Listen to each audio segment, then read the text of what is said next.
Donc on est hyper content et contente de vous accueillir pour cette troisième leçon du mardi à l'ENSA Paris-Est. Donc c'est toujours organisé par Emmanuel et moi, Jacques. Et ça fait toujours partie du cycle Monstrum qui cherche un peu à explorer la figure du monstre en architecture, mais aussi les moyens, les détours que peut prendre parfois l'architecture ou les techniques en sortant un peu de la norme architecturale et re-questionner les normes qu'on a aujourd'hui au sein de notre discipline. Donc aujourd'hui, je vais laisser la parole à Emmanuel.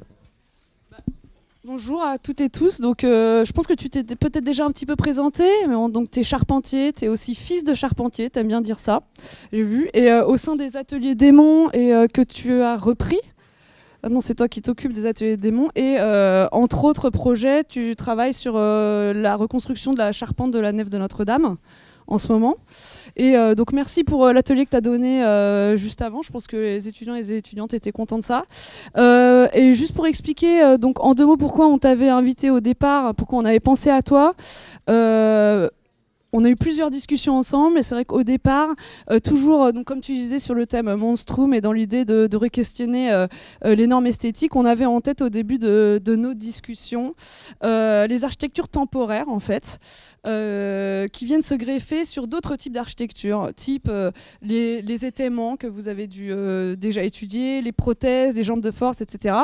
Et en se posant une question un peu particulière qui était comment ces objets donc décriés ou souvent jugés inappropriés ou inadaptés ou inesthétiques racontent aussi un art de la charpente visible et qui viennent en gros soutenir, augmenter, transformer des architectures temporairement pour les faire durer et qui aussi rendent visibles au final les forces en jeu dans un édifice. Donc au fil de la discussion avec toi, on a vu que c'était pas forcément le thème principal de ce qui anime ta pratique, mais que quand même toutes les méthodes de réparation, comme la réparation comme outil pour faire durer, en utilisant le fil du bois, en allant chercher le bois, en utilisant sa main, de la main à l'outil, c'était des thématiques que tu avais envie de partager avec les étudiants et étudiantes, et je pense que c'est un peu ce que tu vas nous présenter aujourd'hui. Et donc nous, on est ravis de t'entendre sur tes méthodes, ta pratique, et où tu travailles peut-être aussi, et comment est-ce que tu arrives à fabriquer les choses que tu fabriques. Voilà. Tu veux ajouter quelque chose ? Ouais. Et on voulait vous poser une première question pour commencer cette leçon. Et cette question, on vous demande d'y répondre sur les feuilles qu'on vous a données, par un croquis ou un texte ou ce que vous voulez. Mais essayez de réfléchir aux endroits où vous avez grandi, ou du moins des endroits desquels vous êtes proche, et essayez de nous ramener sur ce papier une architecture en bois, traditionnelle ou pas, mais essayez de voir quelle architecture en fait vous semble faire partie de ce territoire. Et ça peut être une illustration, ça peut être ce que vous voulez, mais essayez un assemblage, ce qui vous intéresse. Voilà, donc c'est ce qu'on vous demande dans cette collaboration sur le papier, et je donne la parole à Loïc. Merci. Merci de m'avoir invité. Ça me fait très plaisir d'être devant vous aujourd'hui. C'est pas un exercice que je pratique au quotidien. Je crois même qu'en fait que c'est la première fois que je passe de l'autre côté de la barrière. D'habitude, c'était moi qui étais à votre place. J'ai pas fait de grandes études. J'ai toujours baigné dans la charpente, comme mon père a été charpentier. Et avant de commencer, je pense que c'est bien que je vous partage un peu la manière dont je suis rentré dans la charpente. J'aime bien en parler.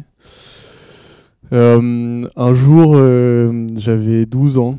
Mon père me dit viens voir, à côté de chez nous, il se passe un truc formidable. Et en fait, il y avait 60 charpentiers qui venaient du monde entier. Ça s'appelait l'association Charpentiers sans frontières. Et sans un bruit, ils œuvraient tous ensemble à reconstruire et rénover la charpente d'une grange. Et en fait, je me rappelle être descendu de la voiture. Je pense que vous avez pu l'expérimenter un petit peu en bas. Peut-être, c'était l'objectif recherché en tout cas. Et me faire saisir par l'odeur du tanin et de la forge. Enfin, pas la forge aujourd'hui, mais à l'époque, il y avait une forge. Et ensuite, s'approcher du bâtiment et des charpentiers et entendre le bruit des grumes qui résonnaient sous le coup des outils manuels qu'ils utilisaient, donc sous le coup de la hache. Et ensuite, dans tout ça, se mêler des langages, puisque tout le monde venait du monde entier. Donc, il y avait de l'anglais, de l'allemand, des pays scandinaves, on est des Norvégiens, des Danois. Et tout ça avec beaucoup d'euphorie, l'euphorie du travail à la main. Et c'est en fait, c'est ce jour-là, quand je suis descendu de cette voiture et que je suis rentré dans ce bâtiment magnifique avec ces charpentiers qui œuvraient à sa reconstruction, je me suis dit, je veux être charpentier. Et vraiment, depuis ce jour-là, c'est ce qui anime mon père et moi. Slide suivante, je sais pas si... Hop, tac, tac. Comment on peut faire? C'est bon, ça marche. Depuis ce jour-là, en fait, mon père avait fondé son entreprise il y a quelques années avant ça. Et on s'est dit ensemble, moi j'étais assez jeune quand même à l'époque, hein, j'avais 12 ans. Et je lui ai dit que moi je voulais reprendre une entreprise, si je reprenais son entreprise, où c'était ces sentiments-là que j'aurais au quotidien quand je serais à l'atelier. Et donc il a orienté l'entreprise, on s'est lancé dans la restauration de monuments historiques 100% à la main. Mais avec quand même une réalité économique et des enjeux d'aujourd'hui, l'utilisation de certaines machines. Et donc ça fait maintenant 17 ans que l'entreprise existe et ça fait 1 an que je gère l'entreprise.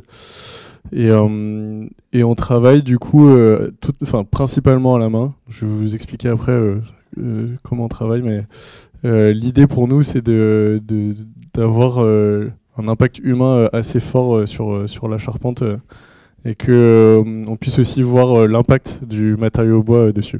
Je reviendrai plus tard. Donc là, vous avez en gros l'endroit où on est localisé en Normandie, une photo d'équipe pendant Notre-Dame l'année dernière et mon père avec Martin en train de transformer un arbre en poutre. Quand notre travailler, je vais aller assez vite sur nos techniques quand même, puisque c'est pas le sujet vraiment pour lequel je suis là aujourd'hui, mais on va choisir les arbres en forêt en fonction du projet qu'on a réalisé. Donc là, vous avez des photos de la Probois pendant Notre-Dame.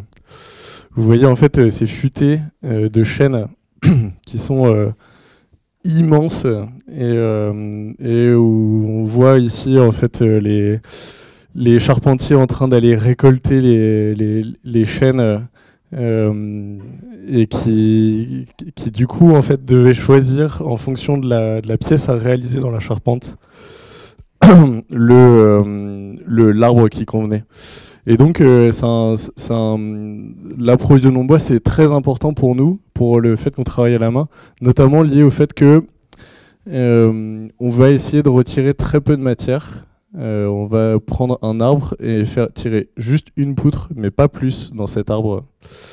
Et donc on va choisir aussi des arbres dont la forme correspond à la charpente qu'on veut réaliser, mais pour que, in fine, ce soit l'arbre qui donne sa forme à la poutre. En fait, c'est vraiment l'arbre qui va, au final, de par sa géométrie, du fait qu'on va suivre le fil du bois, donner sa forme à la poutre. C'est ce qui est très important pour nous, et ce qui nous permet aussi d'utiliser du bois vert.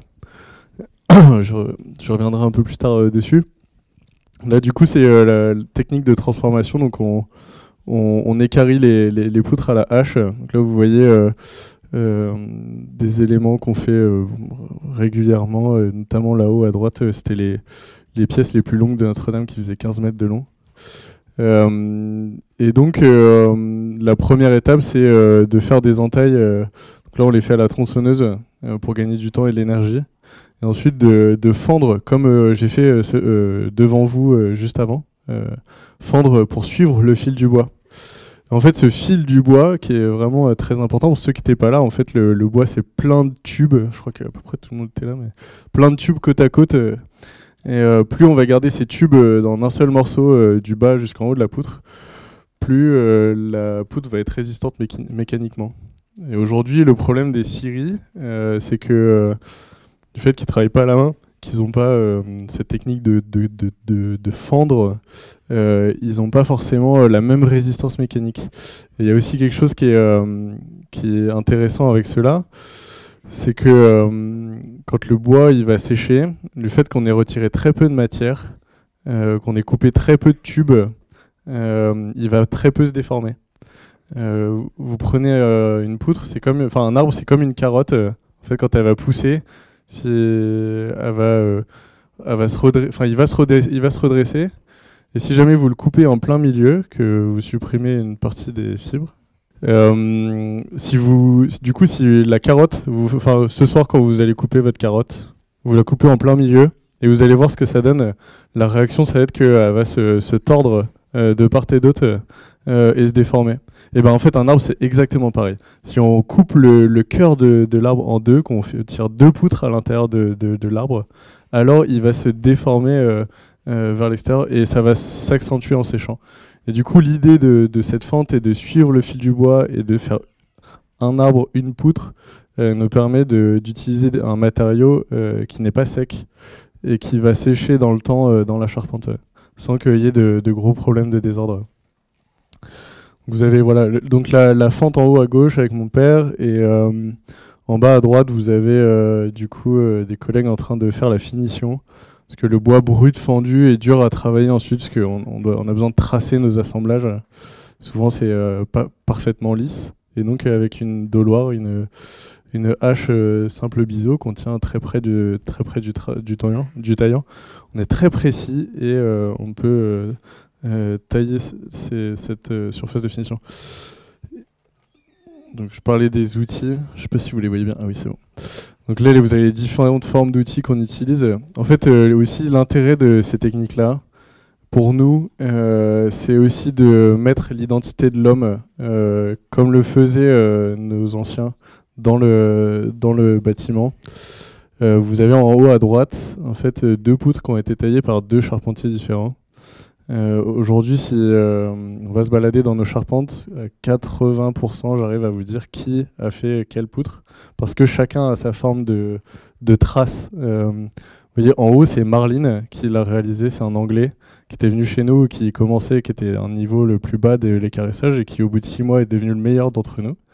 Et en dessous, c'est Séverine, qui est ma collègue qui est rentrée l'année dernière dans l'entreprise.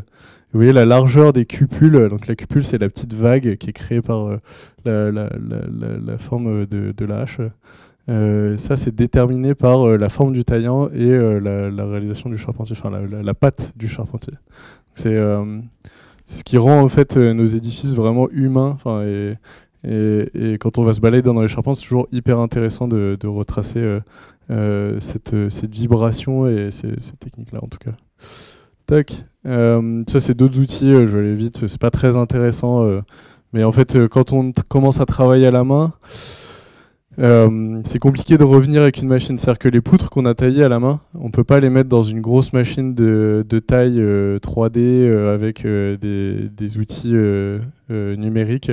En fait, on est obligé d'aller jusqu'au bout du process à la main.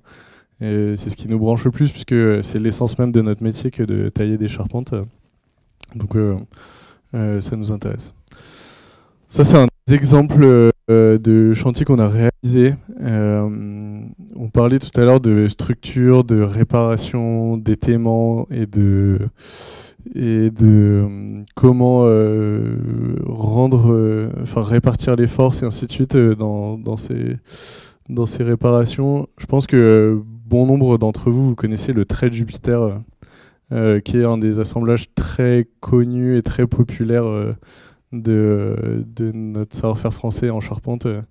Alors, vous l'avez, c'est la deuxième photo en haut à droite, au milieu à droite du coup, à gauche pardon. C'est du coup un entrée. Vous voyez, en fait la charpente du coup c'est toujours des triangles. Tac tac tac. Vous avez les deux arbalétriers ou les deux chevrons, donc en fonction de la conception, qui sont en haut, qui sont sous la toiture, qui eux travaillent en flexion et en compression. Et vous avez l'entrée qui retient cette flexion et cette compression, enfin surtout cette compression, et qui, lui, du coup, travaille en traction pour retenir les poussées sur les murs. Et donc le meilleur assemblage pour réparer du coup cette entrée, vous voyez en haut, quand il avait pris l'humidité en haut à gauche, c'est pour ça qu'on l'a greffé, et ben c'est le trait de Jupiter. Pourquoi je vous montre cet exemple-là? Du coup, c'était en effet pour vous mettre en lumière ces réparations avec ces assemblages qui sont uniquement faits en bois. Ce bâtiment, il n'avait jamais été restauré. Il a été très simple pour nous de le restaurer. C'était un bâtiment du 13e. La charpente datait du 13e. Elle n'avait jamais été touchée jusque-là. Et en fait, comme il n'y avait pas de vis, pas de clous, pas de résine, pas d'organes métalliques ou d'organes qui nous permet de pas forcément bien réaliser nos assemblages, on a pu faire une restauration de fond qui structurellement va durer encore des siècles et qui sera encore plus facilement réparable pour les générations à venir. C'est ce que je veux vous mettre en lumière par ici. C'est que là, vous voyez l'assemblage trait de Jupiter, c'est une clé au milieu qui retient les deux pièces entre elles. On peut resserrer la clé au fur et à mesure que le bois va sécher, travailler ou tout ce qu'on veut.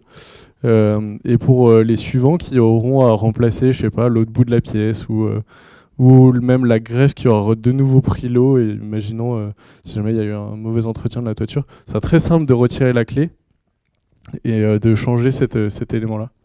A contrario, au 18e, en fait, on commence à avoir des charpentes qui sont clouées, vissées, collées, enfin pas collées encore à l'époque, mais avec des organes qui sont rajoutés, et c'est l'enfer pour nous charpentiers de les restaurer. Voilà. Petit message futur architecte. Ça, c'est toujours sur le même endroit, c'est une grange qu'on a démontée, restaurée, et remis en place à un autre endroit, enfin du coup sur le site du manoir, qui est la même bâtisse que ce que vous avez vu précédemment. En fait, je vous mets au défi d'identifier, alors je sais c'est sur un PowerPoint de loin, vous êtes assis au fond de votre siège, quelles sont les pièces qui sont neuves et les pièces qui sont anciennes. En fait, l'intérêt aussi de travailler à la main, ce que je vous expliquais, ce avec quoi je vous prenais le chou depuis 5-10 minutes là, c'est que il y a vraiment une intégration aussi dans le paysage de la restauration. En fait, les pièces, elles ont encore des courbes, elles ont encore des lignes. En fait, on a les mêmes matériaux, les mêmes techniques qu'à l'époque. Et donc, on a une restauration qui est visible, mais qui n'est pas, qui dans son ensemble s'intègre bien. En fait, tout le pignon ouest, donc celui que vous voyez, il est neuf. Et tout le bas-côté droite est neuf aussi. Bon, ça se voit, mais aujourd'hui, quand vous allez sur place, tout est grisé, c'est impossible de se rendre compte de la différence. Du coup, tout à l'heure, je vous parlais de Charpentiers sans frontières. C'est du coup cette association-là. On s'est inscrit, on a fait plusieurs chantiers avec eux. Notamment, une fois que la charpente de Notre-Dame avait brûlé, on a fait un prototype de ferme entièrement à la main, comme l'avaient fait les charpentiers à l'époque. Et ça avait permis du coup à la maîtrise d'œuvre et à la Commission nationale pour l'architecture et le patrimoine, je ne sais plus comment, CNPA, de décider de refaire la charpente à l'identique ou non, enfin en tout cas la cathédrale aussi. Et donc on a levé la charpente sur le parvis de Notre-Dame, on en a fait son prototype. Et en haut à droite, vous avez une image d'un chantier qu'on a fait en une semaine avec toute l'équipe. Une semaine avant, donc c'est une petite forge qui fait 8 mètres par 12. Et au début de la semaine, il n'y avait que des arbres.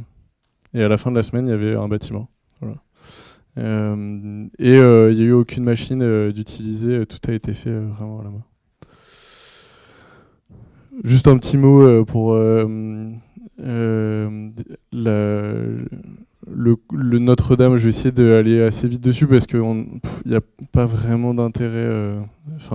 C'est juste que ça me tient à cœur puisque c'est notre chantier emblématique et c'est aujourd'hui ce qui nous anime beaucoup en ce moment. Quand on a du coup fini de prouver que c'était possible, il y avait aussi un élément qui était à valoriser, c'était le fait que est-ce qu'il est possible de la réaliser à l'identique, puisqu'on n'a pas forcément toutes les infos. Et en l'occurrence, il y avait ces relevés qu'avaient fait Rémi Fromont et Cédric Transo pendant leur thèse. Et donc c'était le relevé de la charpente qui sont très très exhaustifs. On a des détails sur tous les assemblages, toutes les restaurations, toutes les sections de bois ont été relevées. Et ça nous a été une précieuse aide pour les réaliser.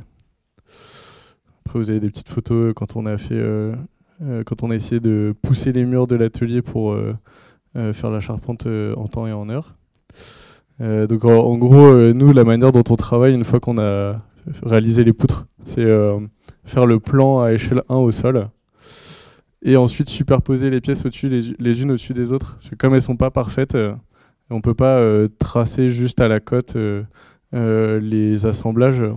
Pour qu'ils plaquent parfaitement, il faut qu'on fasse le piquage à la française, c'est une tradition. Et un savoir-faire de charpentier. Et donc, on traçait au sol les plans à échelle 1 et ça nous permettait notamment, parce que la géométrie est assez complexe de la cathédrale, c'est-à-dire que les murs sont cintrés, en fait, vus en plan. Les murs sont cintrés et sont de faux niveau. Le faux niveau lui-même est cintré. C'est pas une ligne droite. Et le faîtage est cintré et le volume se réduit aussi. Donc le volume est cintré et se réduit entre la flèche et les pignons. Et donc en fait cette technique-là de tracé et de trait de charpente nous permet aussi d'appréhender ces complexités géométriques. Tout à l'heure, je vous parlais du coup d'atmosphère. Je sais pas si on va avoir du son sur la vidéo. Normalement, c'est bon. Ok. Je vais juste vous passer une petite vidéo pour que vous sentiez un peu l'atmosphère du chantier. Et une vidéo qu'on a fait l'année dernière.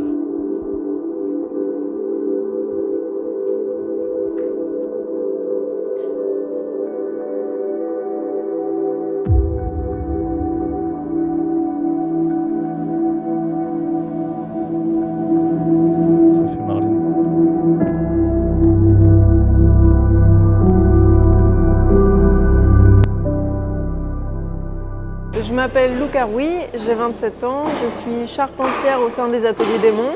Et donc là, depuis presque un an, on vit quelque chose d'exceptionnel dans cet atelier, avec la participation au chantier de Notre-Dame. Ici, on réalise la nef, et pour ça, les effectifs ont presque doublé. Nous voilà un peu plus de 20 dans les ateliers, avec des personnes qui viennent de divers horizons.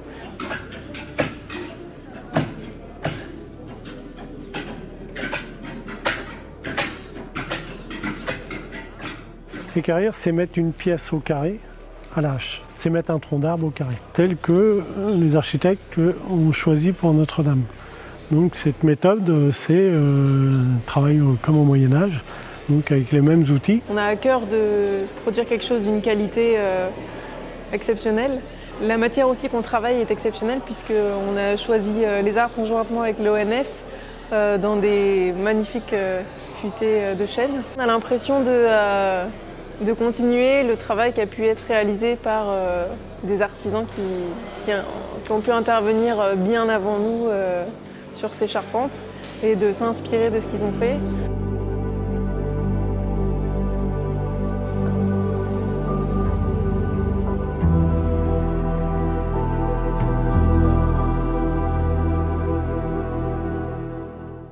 Tout est surdimensionné, c'est énorme.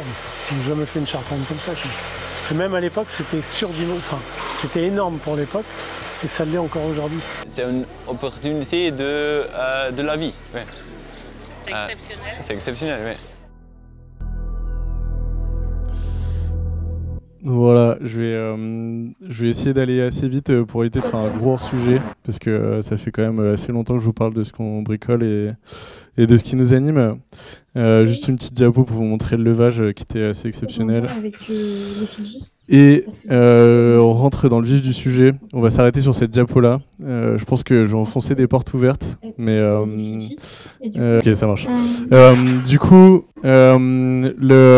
pourquoi cette diapo? En fait, je suis tombé dessus il n'y a pas longtemps, ce dessin. Et Allô, allô. Ouais. Moi qui suis à la campagne, en fait, ça m'écœure de plus en plus de voir que nos paysages commencent à s'harmoniser partout en France. Comme je disais, je pense que j'enfonce des portes ouvertes, que tout le monde va être d'accord pour dire que ces paysages qui perdent un peu de leur authenticité, c'est compliqué. Mais en fait, j'aimerais bien vous partager moi mon ressenti là-dessus. Pas vous apporter des réponses, mais plutôt des questions et des questionnements. Comment on fait aujourd'hui pour ne plus avoir ces monstres, parce que moi du coup ce que je disais en fait c'est un peu mon monstre à moi, et embellir ces monstres, et quels sont les enjeux pour demain. Donc c'est vrai que je discutais avec Emmanuel hier de ces thématiques là, et c'est vrai que c'est des thématiques que vous avez déjà en cours et que vous abordez régulièrement, je pense. Nous, notre approche, c'est de dire de la même manière qu'on va s'approvisionner en bois, de regarder ce qu'il y a sur place, et je pense que c'est ce vers quoi vous en allez, de pas forcément que le dessin de ce que vous allez réaliser soit le fruit de votre imagination, mais plutôt un mélange entre ce qui existe sur place, pas forcément en bâtiment déjà existant, mais ça peut en faire partie, mais aussi et surtout les matériaux, pour plusieurs raisons. Nos régions, elles sont riches de plusieurs types de forêts, types de sol, types de calcaire, types de pierre, du granit, ainsi de suite. Si vous traversez la France, vous le constatez, et on le constate, on peut l'analyser sur notre patrimoine bâti.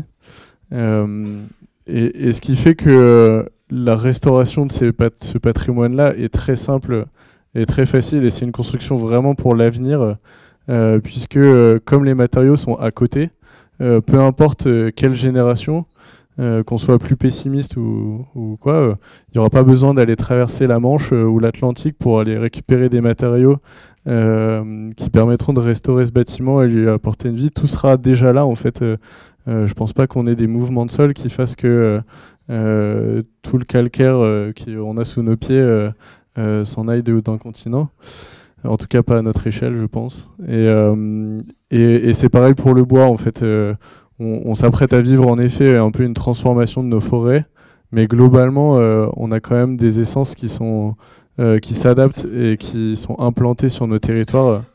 Et pour ma partie, du coup, la partie bois, l'usage de bois local fait beaucoup sens. Alors c'est sûr, nous, sous nos latitudes, là ici, moi en Normandie, c'est beaucoup du chêne. On est conscient des enjeux aussi, des projets. Il y a l'enjeu économique qui rentre comme facteur.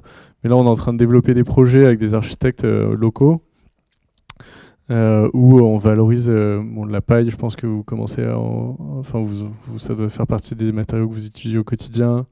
Des bardages en peuplier, des bardages en pin sylvestre, l'usage de peuplier aussi en charpente. Nous, c'est quelque chose qu'on essaye de remettre au goût du jour.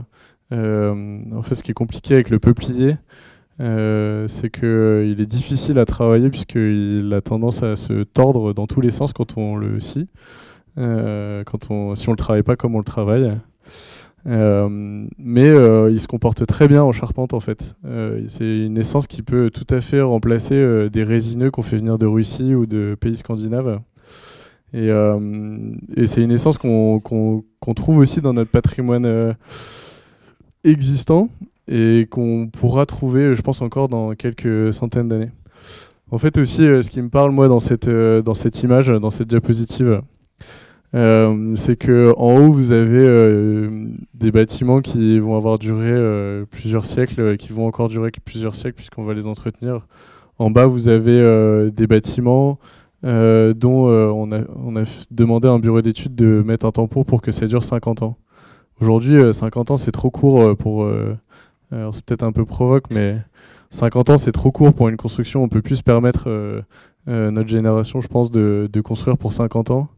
Nous, en tout cas, quand j'ai fait mes études, j'ai fait juste un BTS, hein, mais ça m'a un peu scié d'entendre que nos normes de calcul, en tout cas, ce pourquoi on valide les sections des bois et les dimensionnements des assemblages, permettaient au bâtiment de durer 50 ans. Et qu'au bout de 50 ans, il faudrait revenir faire une restauration. Je trouve que c'est impensable de se dire que dans 50 ans, il faudra qu'il y ait quelqu'un qui revienne et qui reprenne la charpente parce que tous les éléments sont sous-dimensionnés ou en tout cas pas prévus pour une durée assez longue.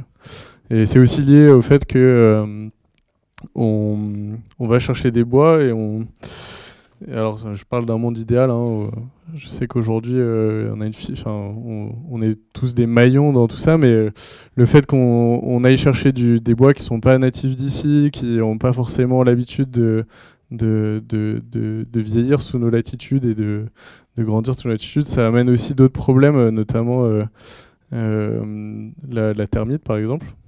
La termite, en fait, c'est lié au fait que on ait fait importer du bois pendant plusieurs années. Et du coup, on a ramené cet insecte qui, d'habitude, n'est pas chez nous, mais qui pourtant s'y plaît bien parce que le bois est moins résistant chez nous qu'en Afrique d'où elle vient. Et donc, c'est d'autant plus facile pour elle.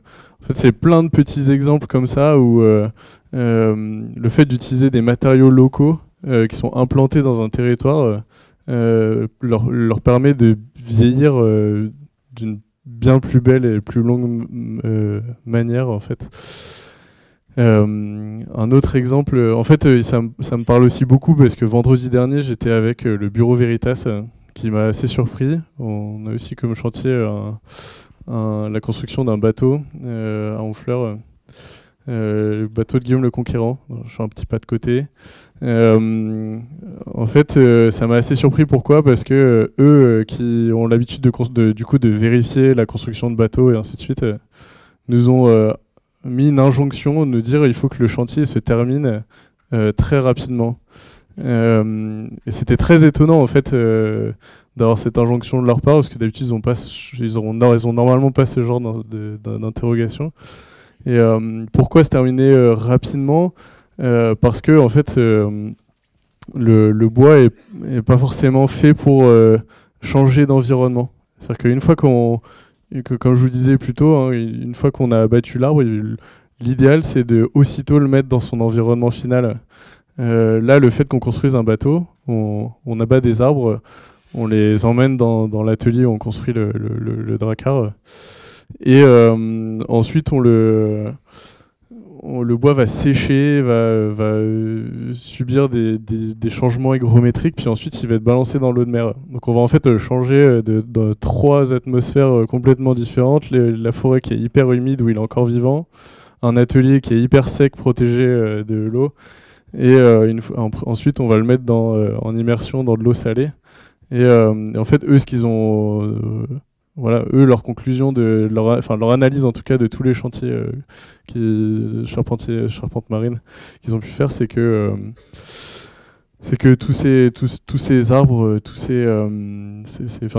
ils ont besoin d'être dans leur environnement final le plus tôt que possible. Et voilà. Et donc tout ça en fait pour vous dire, je trouve une conclusion dans tout ce que je viens de vous raconter là maintenant. C'est là où c'est pas facile. Mais tout ça pour vous dire que il y a plein d'alternatives. En fait, il y a beaucoup de choses à construire, il y a beaucoup de choses à faire. Je pense que on a des grands enjeux à trouver pour demain. Je pense que le monde va beaucoup changer, notamment avec l'énergie. On va beaucoup plus regarder l'énergie qu'on va passer à créer ces choses-là. Là, nous, ce qu'on vous a montré, c'est énormément d'énergie manuelle. De force humaine. Un jour où le pétrole peut-être n'existera plus et où la création de l'énergie deviendra compliquée, pourquoi pas remettre l'énergie humaine et animale, en tout cas au centre de nos sujets. C'est une hypothèse à parcourir ou pas du tout. Voilà, je pose la question et je finirai là-dessus.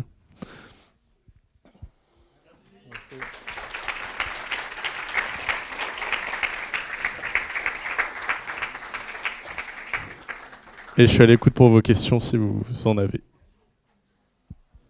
Des questions? On va...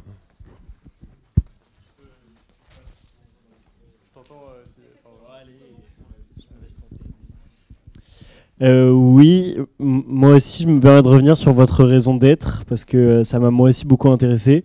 Dans le chantier que vous décrivez, vous parlez pas, tu ne parles pas de l'architecte dans la façon de penser la charpente, c'est-à-dire que c'est ton entreprise qui a pensé la charpente, sa forme et la réalisation? Non, pardon, c'est vrai que je n'ai pas été hyper clair sur ces éléments-là. Si on prend un chantier classique qu'on réalise, on a du coup la forme globale du bâtiment qui nous est donnée par l'architecte. Nous, on va, en fonction de sa complexité, soit le remplir avec un agencement de pièces de bois qui fonctionne. Souvent, c'est des fermes soit latines, soit sur blocher, avec le blocher, enfin avec la jambe de force qui vient. Bon, je vous parle un peu peut-être en chinois ou pas du tout. Vous comprenez ou non? Ok. Il me faudrait un papier et un crayon, mais globalement, on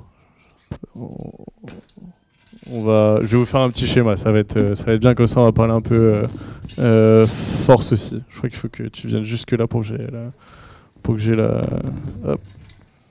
Super, parfait. Il y a deux grandes formes classiques de charpente qui passent à peu près partout. Vous avez soit ça, soit ça. Tac, tac, tac, tac, tac, tac. Ça, c'est des formes traditionnelles. Je vous parle là, du coup, passe partout, quoi. Après, vous avez le fameux aussi. Je sais pas si vous voyez très bien, peut-être que je le fais en rouge. Vous avez aussi le fameux tac, tac, tac. Ça, nous, on n'est pas copains parce que tout ça, c'est du sapin et des connecteurs métalliques. Donc, en fait, nous, ici, en fait, dans 50 ans, vous pouvez la mettre à la poubelle et refaire la même chose. Alors que ici, si jamais vous avez une des pièces qui est pourrie ou qui est détériorée, et ben, on peut très facilement en fait retirer cette pièce-là en étayant le reste. C'est vrai que je n'ai pas dessiné au complet. Il y a aussi ça et ça. Et venir en replacer une nouvelle.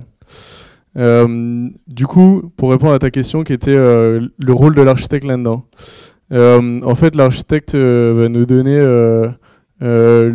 l'enveloppe extérieure, éventuellement agencer l'intérieur si c'est un exercice que en fonction de ce que l'architecte aime faire. Travailler sur les formes de charpente, c'est intéressant. L'idée de celle-ci, c'est que le comble, il est vivable, aménageable. On peut facilement évoluer dedans. Ici, c'est très compliqué. Après, plus la charpente est grande et plus aussi on rajoute des éléments comme ça dedans. Tac, tac. Et ainsi de suite. Nous, après, en fait, avec l'architecte, si on a l'occasion de travailler ensemble, on aime beaucoup travailler avec des architectes. On va essayer de travailler sur des formes de charpente différentes. Alors du coup, ce que je disais, c'est que celle-ci, par exemple, on peut l'agencer de plusieurs manières. Si le comble est très grand, on peut faire l'entrée ici qui retient du coup l'écartement des murs. C'est vrai que j'ai dit qu'on ferait un peu de résistance mécanique aussi. Enfin, résistance, répartition des forces. Quand vous avez la charge de la toiture, du coup, le vent, la neige, tac tac, fait que et le poids de la couverture fait que les charges sont verticales. Ensuite, les charges sont ramenées à l'horizontale. Elles sont reprises par la jambe de force qui est ici et ramenées presque à la verticale au pied du mur qui est ici, sur cette pièce-là qui s'appelle l'entrée. Et il y a quand même quelques forces horizontales reprises par la jambe de force. Et du coup, l'intérêt de l'entrée, c'est de reprendre ces charges horizontales. Tac, comme ça. Pardon, je dessine comme un cochon, je suis pas architecte. Et donc, c'est l'intérêt de l'entrée. En fait, souvent, les pièces, l'entrée, donc ici, ils travaillent soit en traction, soit en compression, parce que ici, c'est un faux entrée aussi. On l'appelle aussi faux entrée. La jambe de force, puisqu'elle reprend toutes les forces de la charpente en fait. Le blocher, je sais pas pourquoi on l'appelle blocher, et l'arbalétrier qui lui en fait travaille en flexion, en compression. Je pense que c'est un peu sur le même principe qu'une arbalète, il y a énormément de forces qui sont exécutées sur celui-ci. Après du coup ce comble là on peut aussi le faire très grand. Donc on a le chevronnage, tac. On part un poinçon qui tombe dans un premier niveau d'entrée avec un arbalétrier qui descend sur le blocher. On peut avoir le poinçon qui tombe au deuxième niveau d'entrée. Tac, ici on peut venir avoir la jambe de force qui vient récupérer les forces ici. Tac, et là en fait juste en ayant fait cette modification là, avec la jambe de force qui vient ici reprendre dans ce niveau d'entrée là, on change un peu la conception et en fait là vous avez un comble qui est aménageable sur 2 niveaux dans la charpente. C'est-à-dire que ici vous pouvez avoir une personne ici, tac, avec un premier niveau de plancher. Il y a une personne ici, tac, avec un premier niveau de plancher. Un deuxième, voilà. Et en fait, voilà, cet agencement-là, justement, on s'éclate à faire des trucs qui tiennent debout. Et puis souvent, on le fait valider par un bureau d'études si jamais c'est complexe, comme ça, par exemple. Voilà. Sauf si on fait de l'empirisme. Et s'il y a déjà quelque chose d'existant qu'on reproduit, on se passe souvent de bureau d'études parce que on a l'habitude. Je sais qu'on devrait pas le faire normalement, mais voilà. Nous on est un peu des pirates aussi des fois. Mais du coup, quand tu parlais de la diversité des architectures au sein du territoire, là tu nous parles de 3 typologies principales. Et qui sont par chez moi, ouais. Voilà. C'est vrai qu'il faut préciser que c'est... Sachant qu'il y en a une diversité, des formes assez variées. Et ce que je trouve intéressant, c'est que quand tu nous parles des différentes essences de bois, je sais que c'est possible, mais on en entend assez rarement parler. Mais en fait, chaque bois, comme vous avez pu l'entendre avec le peuplier, chaque bois a sa spécificité au niveau de la compression, voilà, de comment il travaille les forces. Et est-ce que quand on veut réparer une charpente ou quand on veut faire une architecture et qu'on veut prendre le bois qui est sur le site, par exemple, si on a des bois très différents, comment on arrive à les assembler ensemble? Parce qu'il y a des bois aussi qui ont je crois, des taux d'acidité différents. Enfin, tout ne fonctionne pas tout le temps comme on le voudrait, mais c'est aussi des bois qui sont chacun très spécifiques. Est-ce qu'il y a des exemples ou des... Ouais. Pour l'instant, j'ai pas vu d'incompatibilité dans la mixité si on mélange plusieurs essences et qu'on les assemble ensemble, entre elles, pour restaurer une charpente. Je dirais que d'un point de vue ingénieur, si on travaille à 100%, quand on veut restaurer un bâtiment, on veut reprendre la même essence que ce qui a été réalisé. Pourquoi ? Parce que si vous assemblez entre elles 2 pièces de bois, comme on avait tout à l'heure le trait de Jupiter, peut-être plus simple, je suis droitier. Tac, vous aviez une poutre ici, avec sa coupe, tac, tac, tac. Non. C'est l'erreur à pas faire. Sinon ça marche pas. Tac. Et l'autre essence de bois, en fait, comme elles vont pas avoir les mêmes taux de compression et ainsi de suite, qu'on aura un élément mou et un élément dur, il se peut que l'assemblage marche pas forcément aussi bien que si c'était les 2 mêmes essences de bois. Théoriquement, en fait, quand on fait une restauration, dans l'idéal, il faudrait même prendre des bois qui ont exactement la même hygrométrie. C'est très compliqué dans la réalité à mettre en œuvre. Nous, on ne le fait pas. On s'arrange pour que le dimensionnement de nos assemblages soit supérieur pour que justement on soit pas à 100% et toujours sur la limite. Voilà. Mais par exemple, tu pourrais faire un entrée en peuplier et un arbalétrier en chêne et... oui, parce que c'est des places qui occupent des forces différentes. Oui, c'est ça. En fait, de manière générale, le bois travaille le mieux en compression, c'est là où c'est le plus simple. Et quand on veut optimiser, on pourrait chercher à optimiser les essences. J'ai jamais fait cet exercice, mais c'est un exercice intéressant que vous pourriez faire. Le hêtre, par exemple, il travaille très bien en compression, mais très mal en flexion. En fait, c'est lié à la forme des tubes à l'intérieur dont je vous parlais. Les tubes sont ensemble, plus facilement ensemble dans le chêne que dans le hêtre, par exemple. Et donc, de fait de cette unicité, le chêne travaille beaucoup mieux sur sa flexion que le hêtre, qui lui va pas résister du tout.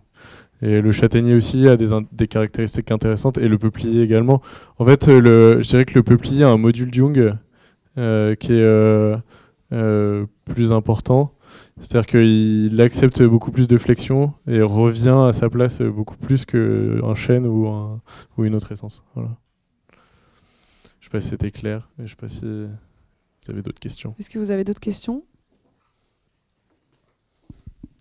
Moi, je veux bien te poser une question. Tu as insisté sur les architectures, la démontabilité, on va dire, des assemblages, quoi. Quand tu nous montres ça, c'est que c'est plus simple aussi de les changer dans le temps. Et tu nous as présenté des outils assez anciens, avec des équarrissages à la hache. Est-ce qu'aujourd'hui, il y a des outils plus contemporains qui peuvent permettre aussi de travailler le bois de cette manière-là ? Est-ce que vous les utilisez ? Oui, on n'est pas des ayatollahs du travail à la main. Du coup, on a quand même un Bansi, donc une scierie chez nous qu'on utilise. Mais en fait, avec la scierie, on peut faire exactement le même travail qu'on le fait à la main. C'est-à-dire, mais voilà, pas aussi précisément, mais quand l'arbre est droit sur un plan, on peut se permettre de le scier. En fait, on va pas lui retirer tant de structure mécanique. Aujourd'hui, le problème des scieries, c'est que l'opérateur, il est dans une cabine. Il regarde même plus la poutre, c'est des caméras en fait qu'il a dans sa cabine. Il pourrait travailler là dans l'amphi avec nous et puis faire son boulot dans la scierie. Ce serait pareil. Chose que nous, en fait, on est vraiment au pied de la pièce et on analyse vraiment où est le cœur du bois, le sens de la fibre et ainsi de suite.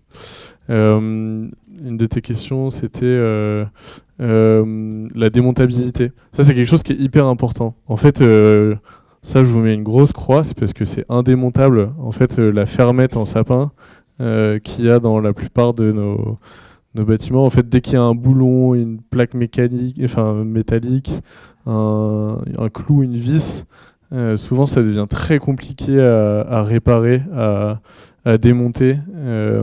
Surtout dans du chêne ou dans du châtaignier, par exemple. On n'a pas parlé du tanin, qui est le tanin, c'est ce qui est à l'intérieur de ce bois et qui donne notamment cette odeur que vous sentez depuis tout à l'heure là, en vous passant les bouts de copeaux qu'il y avait en bas.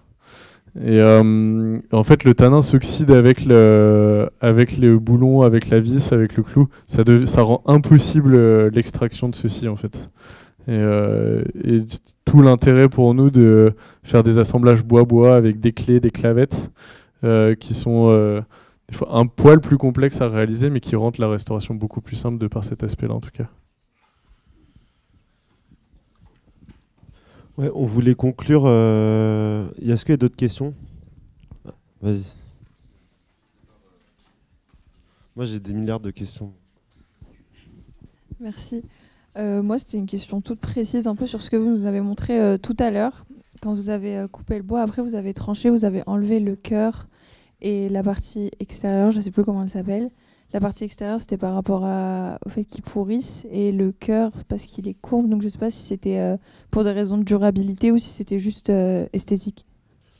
C'est pas forcément des questions de durabilité de retirer le cœur, mais comme je vous expliquais tout à l'heure, en fait, quand l'arbre il fait le diamètre de mon petit doigt, qu'il est juste tige, il est vraiment en concurrence avec ses confrères pour aller chercher la lumière. Du coup, il se tortille dans tous les sens, ce qui fait que si on maintient cette tige à l'intérieur d'une poutre, c'est intéressant, puisque justement le fait qu'il soit tordu amène de la résistance mécanique, aussi petite soit-elle. Par contre là, comme l'élément que je réalisais qui était un bardeau, donc une tuile en bois, qui est hors cœur, donc on retire justement cette pièce-là, parce que en fait comme elle est toute tordue, elle nous rend difficile la fente. En fait on pouvait le constater tout à l'heure que quand on fendait, comme il fallait qu'on passe par ce cœur qui était tordu, c'est l'endroit où la fibre elle est un peu ondée, quoi. Et dès qu'on supprimait cet élément-là, c'était beaucoup plus simple de fendre après. C'était l'intérêt, en fait, surtout.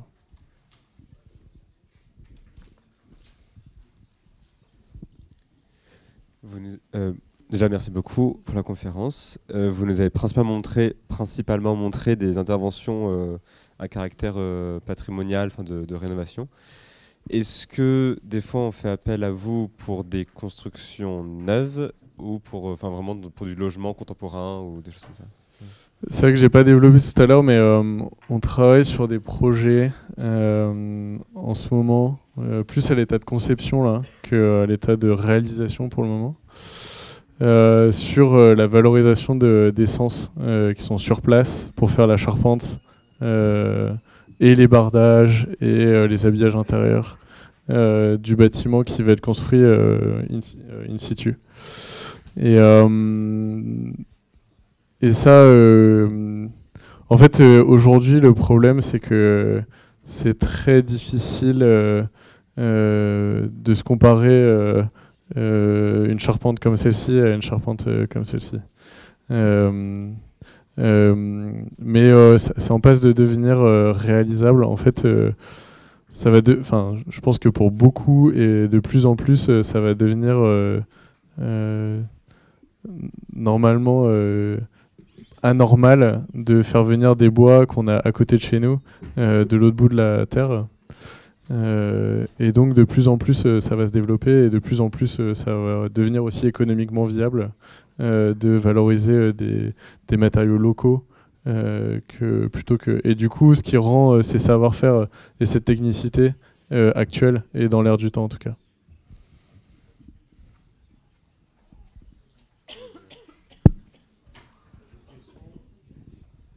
On va conclure parce que vous avez bientôt votre cours suivant, me semble-t-il.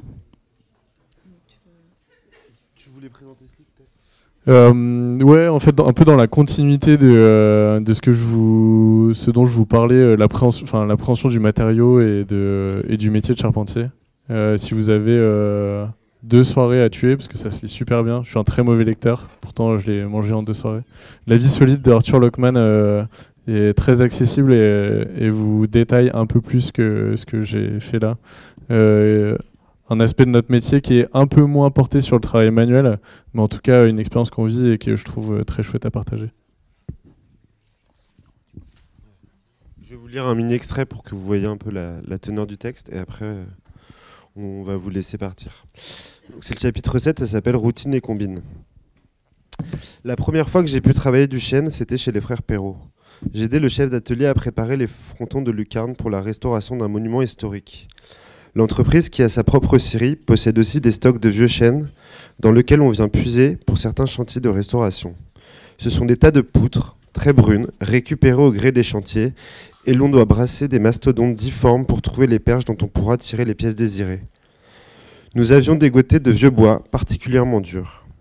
Le chef d'atelier m'avait chargé de visser ensemble 2 pièces formant des linteaux et des frontons de lucarne.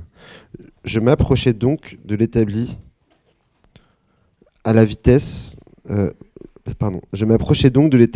la fleur à la visseuse, une poignée de longues vis à la main.